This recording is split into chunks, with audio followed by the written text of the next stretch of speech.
तीनों प्राणी अपनी जन्मभूमि को प्रणाम करने लगे हैं कि अब प्रणाम करहो राजधानी, अब प्रणाम।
राजा हरिचंद्र रानी का राजा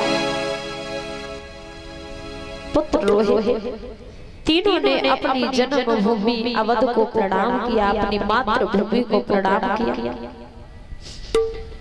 परीक्षित महाराज जब राजा हरिचंद्र बिकने के लिए जाने लगे तो पशु पक्षी तक रोने लगे कि जब हरिचंद्र घर से चले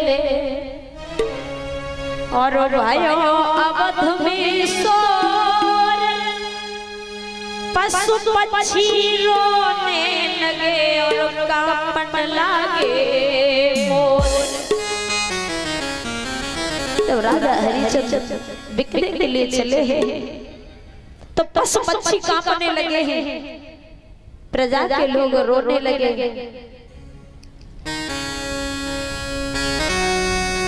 के छोड़ी चले राजधानी, अपनी छोड़ी चले, छोड़ी चले राजधानी, अपनी छोड़ी चले।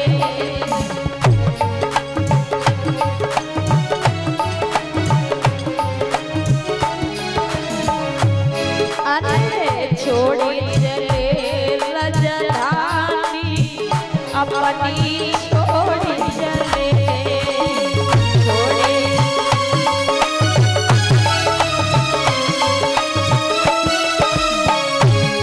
अरे हरिचंद्र ने सतो नहीं छोड़ो, हरिचंद्र ने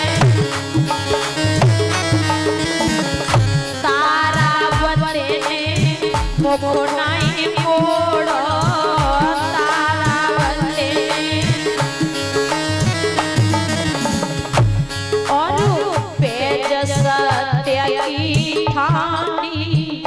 अपनी छोड़ी चले,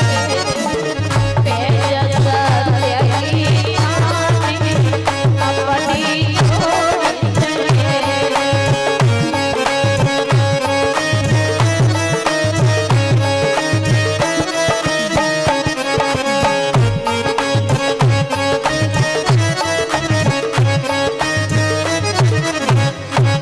अरे छोड़ी चले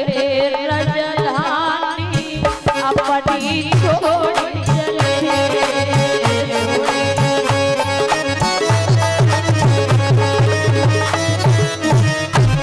अरे राजा से बन गए भिखारी, सब मेरे बलिहारी, राजा से गए भिखारी, सब मेरे बलिहारी।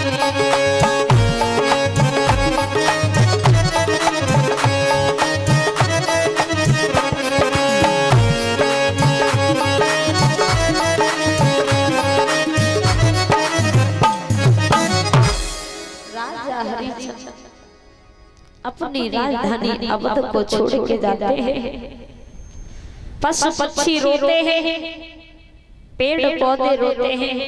कहते परीक्षित महाराज समय का कोई भरोसा नहीं कि पल से पल में क्या हो जाए, संपत्ति और शरीर का और कोई पता नहीं है भैया अपने इस तकदीर का कोई भरोसा नहीं है कि पल से पल में क्या हो जाए, संपत्ति और शरीर का और कोई पता नहीं मेरे भैया अपनी इस तकदीर का, कोई पता नहीं मेरे भैया अपनी इस तकदीर का।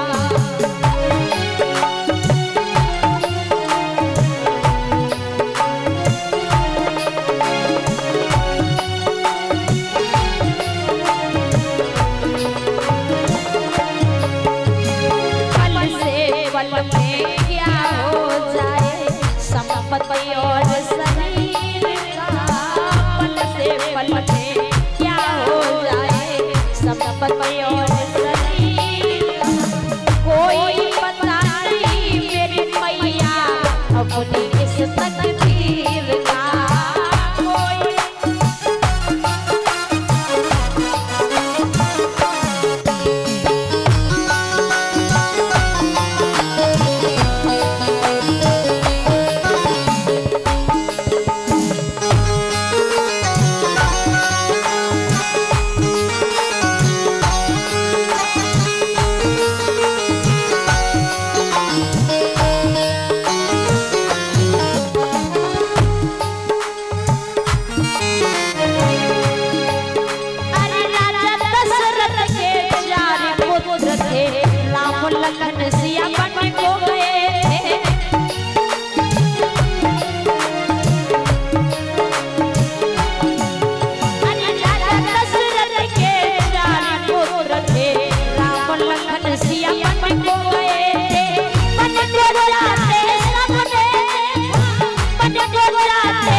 पल में क्या हो जाए, माटी बने शरीर पल से पल में क्या हो जाए, संपत्ति और शरीर का कोई पता नहीं मेरे भैया